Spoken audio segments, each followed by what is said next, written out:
എല്ലാവർക്കും നമസ്കാരം. Welcome back to പെക്കാഹോളിക്സ്. എല്ലാവരും സുഖമായിട്ടും സേഫായിട്ട് വിശ്വസിക്കുന്നു. ഞാൻ ജോബ്. അപ്പോൾ നമ്മൾ ഇന്നത്തെ വീഡിയോ കൂടെ പരിചയപ്പെടുത്താൻ പോകുന്നത് ട്രയംഫിൻ്റെ ഒരു എഞ്ചിനീയറിംഗ് മാർവലായിട്ടുള്ള ട്രയംഫ് റോക്കറ്റ് 3 ടൂറിംഗ് ആണ്. അപ്പോൾ ഈ ബൈക്കിൻ്റെ കാഴ്ചകളും വിശേഷങ്ങളുമാണ് നിങ്ങൾ ഈ വീഡിയോ കാണാൻ പോകുന്നത്. Let's go to the video.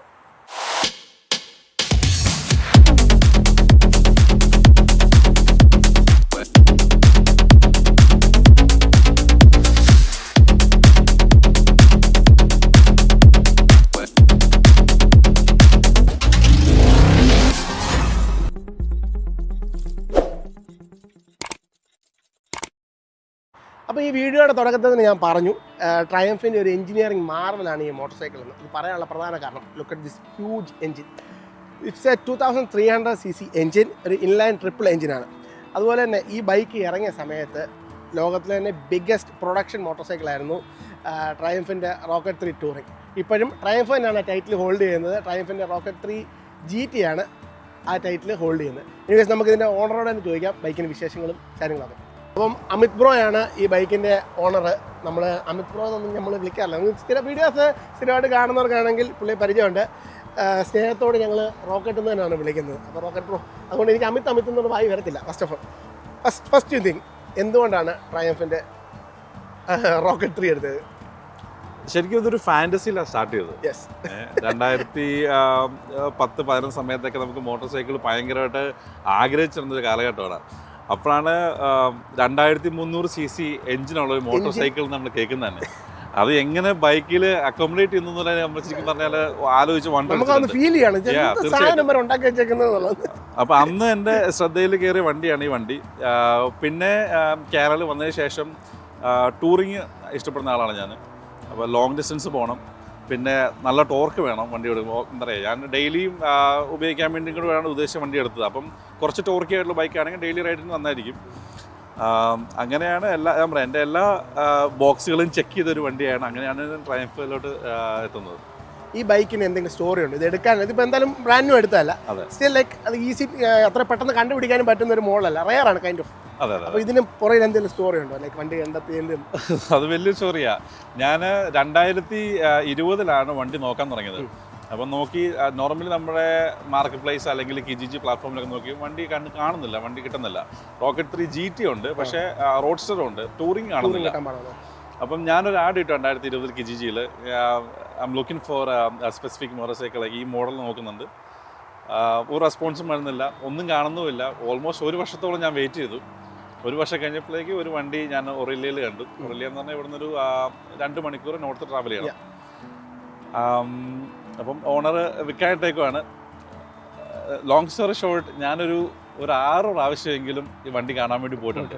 വണ്ടി കണ്ടു, ഇഷ്ടപ്പെട്ടു, ഞാൻ കൈ കൊടുത്തു, പുള്ളി കൈ കൊടുത്തു. പക്ഷെ പുള്ളി ഒന്നും പറയുന്നില്ല. വണ്ടി വിൽക്കാൻ പുള്ളിക്ക് ഭയങ്കര ബുദ്ധിമുട്ടാണ്. ഒരു ഹിപ്പ് സർജറി കാരണമാണ് പുള്ളി വണ്ടി വിൽക്കാൻ വേണ്ടി തീരുമാനം എടുത്തത് തന്നെ. പുള്ളിക്ക് അത്രയും പേഴ്സണൽ അറ്റാച്ച്മെന്റ് ആണ്. തീർച്ചയായിട്ടും പുള്ളിയുടെ ഫസ്റ്റ് റോക്കറ്റാണ്. പുള്ളിക്ക് ഇത് കൂടാണ്ട് വേറെ 2 റോക്കറ്റും കൂടെ ഉണ്ട് വീട്ടിലുണ്ട്.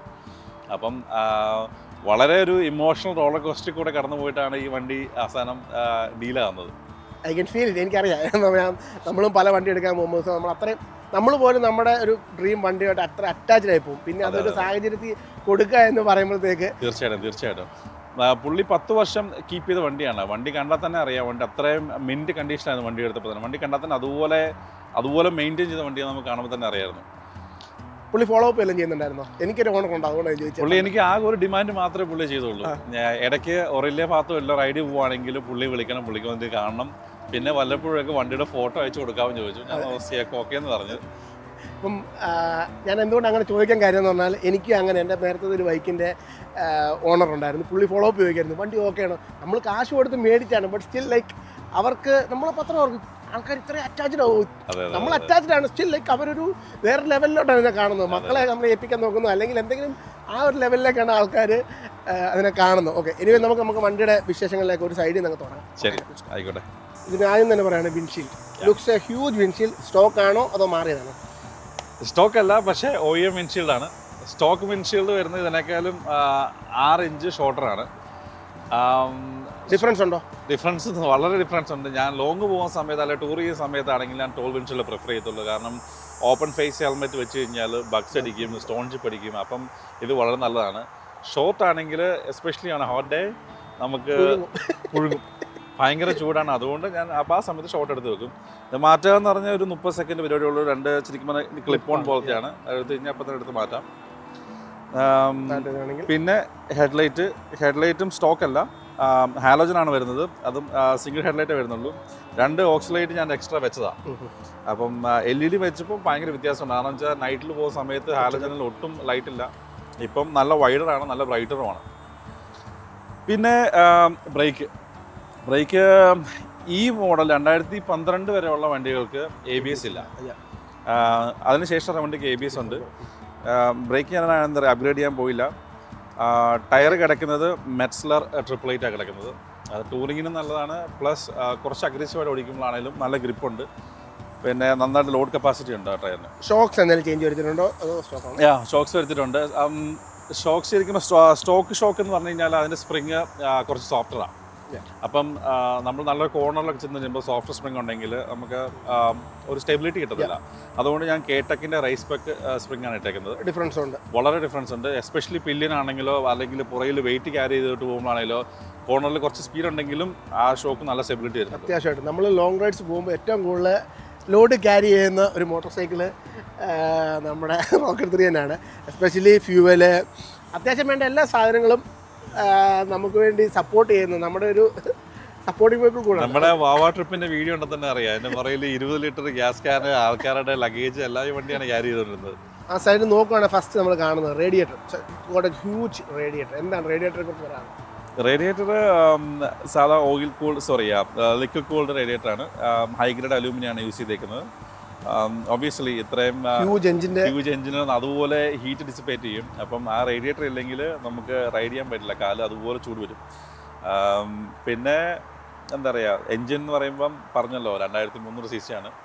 ഇറങ്ങിയ സമയത്ത് ഇത്രയും വലിയ എൻജിനുള്ള മോട്ടോർ സൈക്കിൾ, പ്രൊഡക്ഷൻ മോട്ടോർ സൈക്കിളില്ല. എന്നെ വേറെ എൻജിൻ്റെ സ്പെക്ക് പറയുകയാണെങ്കിൽ 106 ഹോഴ്സ് പവർ ആണ് എൻജിൻ പ്രൊഡ്യൂസ് ചെയ്യുന്നത് വീലിൽ. ടോർക്കാണ് ഈ വണ്ടിയാക്കുന്നത്, വൺ ഓഫ് എ കൈൻഡ് ആക്കുന്നത്. 154 പൗണ്ട് സ്പീഡാണ് ടോർക്ക് പ്രൊഡ്യൂസ് ചെയ്യുന്നത്. അത്രയും ടോർക്ക് പ്രൊഡ്യൂസ് ചെയ്യുന്ന വേറെ ക്രൂസർ വണ്ടി ഉണ്ടാവാൻ സാധ്യതയില്ല. ടൂറിംഗ് വണ്ടി ഉണ്ടാവാൻ സാധ്യത, ക്രൂസർ ഉണ്ടാവും. പിന്നെ വണ്ടിയുടെ എന്താ പറയുക ഡയമെൻഷൻ, ഇപ്പോഴും വണ്ടിയുടെ ഡയമെൻഷൻ പറയുവാണെങ്കിൽ ലെങ്ത് വിഡ്ത്ത് വെച്ച് കമ്പയർ ചെയ്യുവാണെങ്കിൽ ഇതാണ് ഇപ്പോൾ ഏറ്റവും വലിയ പ്രൊഡക്ഷൻ മോട്ടോർ സൈക്കിൾ. പിന്നെ ടാങ്ക് കപ്പാസിറ്റി 23 ലിറ്ററാണ് ടാങ്ക് കപ്പാസിറ്റി. അതെ, പക്ഷേ മൈലേജിനെ കുറിച്ച് ചോദിച്ചിട്ട് കാര്യമില്ല. കാരണം നമ്മൾ റൈഡ് ചെയ്യുന്ന പോലെ ഇരിക്കും. അപ്പം കുറച്ച് ഹാർഡ് റോഡിൽ കൊടുത്തു പോവുകയാണെങ്കിൽ 100% നമുക്ക് ഫ്യൂവൽ എഫിഷ്യൻ്റ് ആയിരിക്കത്തില്ല. എന്നാലും ഗിവ് ഓർ ടേക്ക് ഒരു ഫുൾ ടാങ്കിൽ 350 കിലോമീറ്റേഴ്സ് പോകും. വരികയാണെങ്കിൽ കുറേ ക്രോമിൻ്റെ അതിപ്രസരങ്ങളുണ്ട്. അതെ. ആ ഫോഗ് ലാമ്പ് ആഫ്റ്റർ മാർക്കറ്റ് ആണ്. ഞാൻ ആമസോണിൽ നിന്ന് വാങ്ങിയ ഫോഗ് ലാമ്പാണ്. മേടിക്കാൻ കാരണം തന്നെ ഒരു പ്രാവശ്യം നമ്മൾ ന്യൂ ഫൗണ്ട്ലാൻഡ് പോയിട്ടുണ്ടായിരുന്നു. അപ്പം ലോങ് സ്ട്രൈഡ് ആയിരുന്നു ന്യൂ ഫൗണ്ട്ലാൻഡ് പോയതാണ്. അപ്പം പോയപ്പം രാത്രിയിൽ വഴിയിൽ വണ്ടി ഉണ്ടാവാറില്ല. പിന്നെ മൂസ്, ബെയർ അങ്ങനെ ഒത്തിരി ഉണ്ട്. അപ്പം ഒത്തിരി ചാടുന്ന ഹൈവേ ആണത്. അപ്പം എന്തായാലും വളരെ വൈഡായിട്ട് വ്യൂ വേണം. പിന്നെ പെട്ടെന്നുള്ള ഫ്ലാഷിംഗ് ലൈറ്റ് കണ്ടു കഴിഞ്ഞാൽ മൃഗങ്ങൾ അവിടെ നിൽക്കും. അപ്പം അതാണ് ഞാൻ അത് വാങ്ങി വെച്ചത്. ഫുഡ് പാക്ക് അത് ഹൈവേയിൽ ക്രൂസ് ചെയ്യാൻ വേണ്ടിയിട്ട് ഇതിപ്പോൾ നല്ല കംഫർട്ടബിൾ ആയ ഫീച്ചർ വണ്ടിക്ക് ഇല്ല, പറയില്ല. അതെ, കിടന്നുറങ്ങി പോയിരുന്ന വെച്ചാൽ മാത്രം മതി. വേറെ വലിയൊരു ഫുഡ് പാക്ക് താഴെ വലിയൊരു ഈ ഫുഡ് പാക്ക് ശരിക്കും പറഞ്ഞാൽ വണ്ടിയുടെ ചെറിയ ഡിസഡ്വാൻറ്റേജ് ആണ്. അപ്പം നമ്മൾ കോർണർ പോയി കഴിഞ്ഞ സമയത്ത് ഫുഡ് പാക്ക് നിലത്തടിക്കും. അപ്പം ഇങ്ങനത്തെ ഫ്ലിപ്പ് ആവും എന്ന് പറഞ്ഞാൽ കൂടി നമ്മളെ ചവിട്ടുമ്പോൾ ആ ഫോഴ്സ് ഉണ്ടല്ലോ, അപ്പം വണ്ടി തിരിച്ച് ഫ്ലിപ്പ് ആവാൻ സാധ്യതയുണ്ട്. നോക്കി അറിയാം. കാരണം ഇതിൻ്റെ അടിയിലുള്ള മെറ്റൽ പീസിൽ ഉറഞ്ഞിരിക്കുകയാണ്. ഇതൊരു ടൂറിംഗ് മോട്ടോർ സൈക്കിളാണെങ്കിൽ പോലും ഇത് ചില സമയത്ത് നമ്മൾ സ്പോർട്സ് ആക്ടിവിറ്റികൾക്കും. കാരണം ഞാൻ ഒരു 4 വർഷത്തോളം ഞാൻ ഈ വണ്ടി മാത്രമേ ഉപയോഗിച്ചിട്ടുണ്ടായിരുന്നുള്ളൂ. അതായത് എനിക്ക് ആകെ ഉണ്ടായിരുന്ന മോട്ടോർ സൈക്കിൾ ആയിരുന്നു. അപ്പം ഡേ ടു ഡേ റൈഡിനും ലോങ് റൈഡിനും എല്ലാം ഒരു വണ്ടി ഉപയോഗിച്ചുകൊണ്ടിരുന്നത്. ഒബ്വിയസ്ലി അറിയാം, നമ്മുടെ കൂടെ കുടിക്കുന്ന ചിലപ്പോൾ സൂപ്പർ സ്പോർട്ട് ഉണ്ടാവും, ചിലപ്പം സ്പോർട്സ് ടൂറർ ഉണ്ടാവും, ചിലപ്പോൾ അഡ്വഞ്ചർ സ്പോർട്ട് ഉണ്ടാവും. കീപ്പപ്പ് ചെയ്യണമെങ്കിൽ കുറച്ച് അഗ്രസീവായിട്ട് ഓടിക്കണം.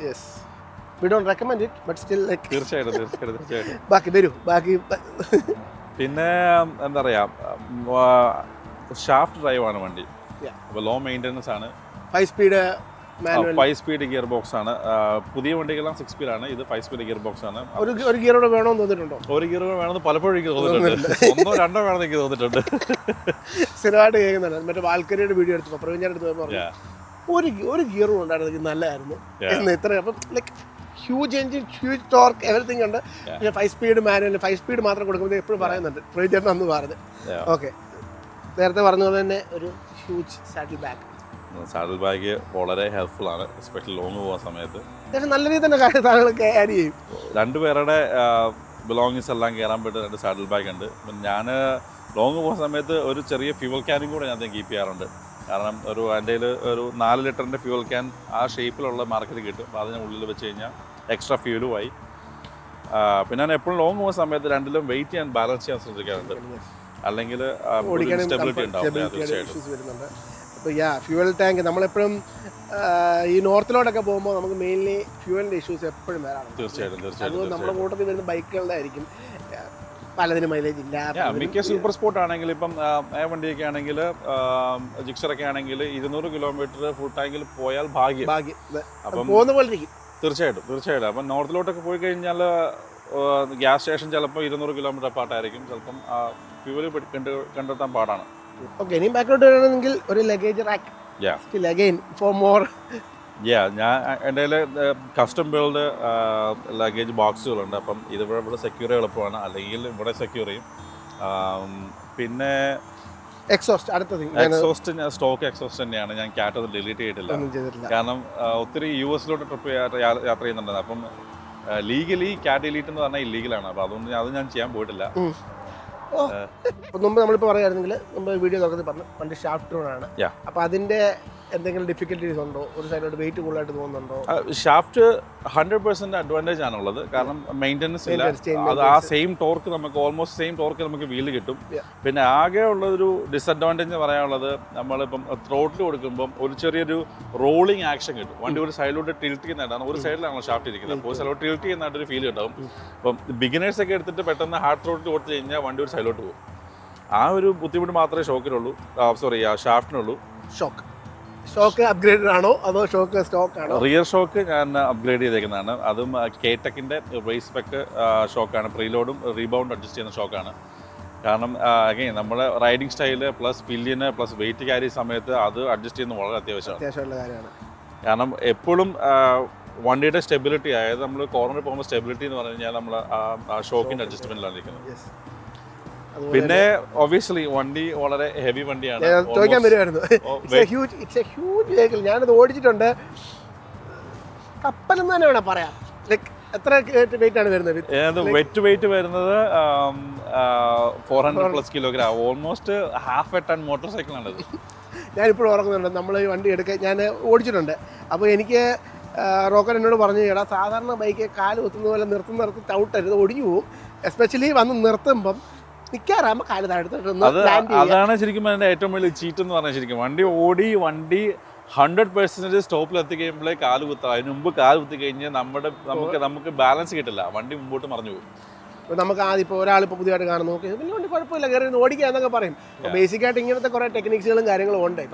ഞാൻ വർഷങ്ങളായിട്ട് ഓടിക്കുന്നതാണ്. ഓക്കെ, നമുക്ക് ക്രൂസർ ഓടിക്കുക, കുഴപ്പം എന്താണെന്നുള്ളതാണ്. പക്ഷേ വണ്ടി എടുക്കുമ്പോൾ തന്നെ നമുക്കറിയാം, പൊങ്ങാനൊരു 400 കിലോ എടുത്ത് പൊക്കുക ഈസി. സ്റ്റാൻഡിൽ നിന്ന് എടുത്ത് പൊക്കുന്ന ബുദ്ധിമുട്ടേ ഉള്ളൂ. പിന്നെ വണ്ടി പിന്നെ സെയിൽ ചെയ്യാണ്. ടൊറന്റോയിലെ ജെന്റിൽമാൻസ് ക്ലബ് എന്ന് പറഞ്ഞാൽ, അതായത് ട്രയംഫ് ഓണേഴ്സിന്റെ ക്ലബിലാണ് ജെന്റിൽമാൻസ് ക്ലബ് എന്ന് പറഞ്ഞത്. അപ്പോൾ മീറ്റപ്പിന് വരുന്ന സമയത്ത്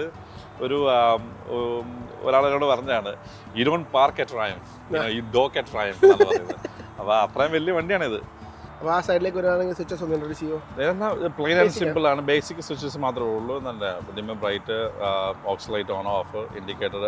ഇത് വെച്ചേക്കുന്നത് പറഞ്ഞത് ആഫ്റ്റർ മാർക്കറ്റ് ഫോഗ് ലൈറ്റിന്റെ എക്സ്ട്രാ സ്വിച്ചുകളാണ് വെച്ചേക്കുന്നത്. വരുവാണെങ്കിൽ ഇതാണ് മെനു ഓപ്ഷൻസ് എല്ലാം. കൺസോളിൽ വരുന്ന മെനു ഓപ്ഷൻസ് എല്ലാം ഇതിൽ വരുന്നത്. കിൽ സ്വിച്ച്, സ്റ്റാർട്ടർ, അതുപോലെ തന്നെ പാവങ്ങളുടെ ക്രൂസ് കൺട്രോൾ. ഈ മോഡലിന് ഈവൻ ദോ ടൂറിംഗ് ബൈക്ക് ആണെങ്കിൽ വണ്ടിക്ക് ക്രൂസ് കൺട്രോൾ വരുന്നില്ല. അപ്പം ചുമ്മാ ഹൈവേയിൽ ക്രൂസ് ചെയ്യുമ്പോൾ അഡ്ജസ്റ്റ് ചെയ്തിരിക്കുന്നതാണ്. അതുപോലെ തന്നെ ഈ വണ്ടിയുടെ ടാങ്കിന് ഫില്ലിംഗ് പോയിന്റ് വരുന്നത് ഒരു സൈഡിലാണ്, റൈറ്റ് സൈഡിലാണ്. സെൻട്രലിൽ ഇത് വരുന്നത് പ്രധാന തിങ് മെയിൻ്റെനൻസ് കോസ്റ്റ് കമ്പാരിറ്റീവ്ലി ചീപ്പറാണ് compared to Harley and Indian. ആകെ ഒരു ബുദ്ധിമുട്ടെന്ന് പറഞ്ഞു കഴിഞ്ഞാൽ obviously it's an older model right. അപ്പം പാർട്സിൻ്റെ അവൈലബിലിറ്റിയാണ് ബുദ്ധിമുട്ട്. എനിക്ക് എസ്പെഷ്യലി യൂണിറ്റ്സ് കുറവായിട്ട് ഇറങ്ങിയിട്ടുള്ളതുകൊണ്ടായിരുന്നു. വളരെ കുറച്ച് യൂണിറ്റ്സ് വണ്ടി ഇറങ്ങിയിട്ടുള്ളൂ. ഇപ്പം കാനഡ തന്നെയാണെങ്കിൽ ഞാൻ 2-3 റോക്കറ്റ് 3 ടൂറുകൾ ഞാൻ കണ്ടിട്ടുള്ളൂ. UK നിന്നാണ് പാർട്സ് കൂടുതൽ വരുന്നത്. ഇവിടെ സ്റ്റോക്ക് ഇല്ലാത്ത മെക്കാനിക്സിന്റെ അവൈലബിലിറ്റിയോ? മെക്കാനിക്സ് ഡിപ്പെൻസ് ആണ്. ചില സ്ഥലങ്ങളിൽ ചെല്ലുന്ന സമയത്ത് പറയും നെവർ ഡൗ വിത്ത് റോക്കറ്റ് എന്ന് പറഞ്ഞിട്ടുണ്ട് പലരും. പിന്നെ ചില മെക്കാനിക് അടുത്ത് ഇത് പൊക്കാനുള്ള ലിഫ്റ്റ് അവരുടെ ഇല്ല, വെയിറ്റ് പ്രശ്നമാണ്. അപ്പം അങ്ങനെ 2-3 മെക്കാനിക്സ് മാത്രമേ ഉള്ളൂ ശരിക്കും പറഞ്ഞാൽ റോക്കറ്റിൽ പണിതിട്ടുള്ള ആൾക്കാർ. എനിക്ക് ഓർമ്മ വരുന്നത് എന്താ അറിയാം, നിങ്ങളെ ഇതിനൊരു മുമ്പ് ഒരു വീഡിയോ ഇട്ടു, വാവ ട്രിപ്പിന് നമ്മൾ വീഡിയോ എടുത്തിട്ടുണ്ട്. ടയർ തപ്പി നടന്നു. അതെ. ടയർ തപ്പുന്നത് മാത്രമല്ല, ടയർ മൗണ്ട് ചെയ്യാനും അത് ഊരാനൊക്കെ ആണെങ്കിലും മൊത്തം എക്സോസ്റ്റ് ഫുൾ അഴിക്കണം, ബാഗ് മൊത്തം അഴിക്കണം. അത് കൊണ്ടുവരുന്ന ആളുടെ വണ്ടിയിൽ ആ വണ്ടി പൊക്കമുള്ള ലിഫ്റ്റ് ഉണ്ടാവണം. അന്ന് പറഞ്ഞു പുള്ളി എന്നിട്ട് ഇതെന്ത് സാധനം ഇത്, ഓക്കെ നിങ്ങളെല്ലാവരും ഇവിടുന്ന് മാറണം കേട്ടോ, എന്നെ ഡിസ്റ്റർബൻസ് ആകുന്നുണ്ട്. നമ്മളെല്ലാം മാറ്റി പുള്ളി യൂട്യൂബിലൊക്കെ നോക്കിയിട്ട് ഇതൊക്കെ എങ്ങനെയാണ് അഴിക്കുന്നത് എന്നുള്ള രീതിയിൽ പരമാവധി മെയിൻ്റെനൻസ് വർക്ക് എല്ലാം തന്നെയാണ് ചെയ്യുന്നത്. പിന്നെ പറഞ്ഞല്ലോ ആ ലിഫ്റ്റ് സ്റ്റാൻഡിൽ കയറ്റണമെങ്കിൽ മാത്രമാണ് എനിക്ക് എന്താ പറയുക കപ്പാസിറ്റി കൂടിയ ഒരു ഹോയിസ്റ്റ് വേണം. പിന്നെ നമുക്ക് ഒരു 2300cc എഞ്ചിൻ ഫയർ അപ്പ് ചെയ്യുന്നതിന്റെ സൗണ്ട് കേൾക്കാം. തീർച്ചയായിട്ടും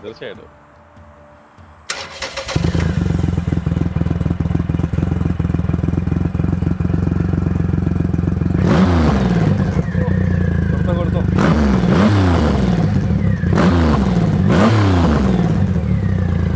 വണ്ടി കൈ കൊടുക്കുമ്പോൾ ആ ടോർക്ക് ഫീൽ ചെയ്യുന്നില്ലേ, ആ ഷാർപ്പ്നെസ് ശരിക്കും ഒരു സൈഡിലോട്ട് വണ്ടിയുടെ റോള് ഫീൽ ചെയ്യുന്നില്ലേ.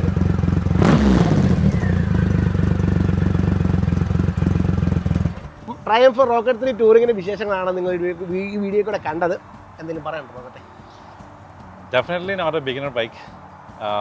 ഒബ്വിയസ്ലി എത്രയാ ഓൾമോസ്റ്റ് 1/2 ടൺ വെയിറ്റ് ഉണ്ട്, ഹെവി ടോർക്ക് ഉണ്ട്. അപ്പം ഹാൻഡിൽ ചെയ്യൽ ഇച്ചിരി പാടാണ്. ഞാൻ അല്പം ക്രൂസർ അല്ലെങ്കിൽ ബാഗർ ഓടിച്ച് എക്സ്പീരിയൻസ് ഉള്ള റൈഡേഴ്സ് മാത്രമേ ഞാൻ വണ്ടി റെക്കമെൻഡ് ചെയ്യത്തുള്ളൂ. ഞാനത് പറയുകയാണ്.